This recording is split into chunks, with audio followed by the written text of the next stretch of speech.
અંકલેશ્વરના અનુપમ મિશન દ્વારા પવિત્ર શ્રાવણ માસ નિમિત્તે હિંડોળા દર્શન સહિતના ધાર્મિક કાર્યક્રમો યોજાયા.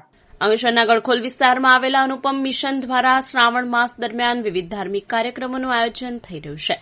જે અંતર્ગત હિંડોળા દર્શનનો કાર્યક્રમ યોજાયો, જેના દર્શનનો ભાવિક ભક્તોએ લાભ લઈ ધન્યતા અનુભવી. આ સાથે જ પારાયણ સહિતના કાર્યક્રમો પણ યોજાશે. આ કાર્યક્રમમાં રાજેશ પટેલ, રોહન પટેલ સહિતના અગ્રણીઓ તેમજ અનુપમ મિશનના સભ્યો ઉપસ્થિત રહ્યા. સ્વામિનારાયણ સંપ્રદાયમાં ચાતુર્માસ દરમિયાન હિંડોળા દર્શનનું ખૂબ જ મહત્વ રહેલું છે. સમગ્ર હિન્દુ સંપ્રદાયમાં ચતુર્માસનો ખૂબ મહિમા. ચતુર્માસમાં સવિશેષ કરીને ભક્તિ અદા કરવાનો. સ્વામિનારાયણ સંપ્રદાયમાં હિંડોળા દર્શનનો ખૂબ મહાત્મય. 12 જુલાઈએ હિંડોળા મહોત્સવની શરૂઆત થઈ અને આજે પવિત્ર શ્રાવણ મહિનાની શરૂઆત થઈ જઈ રહી છે.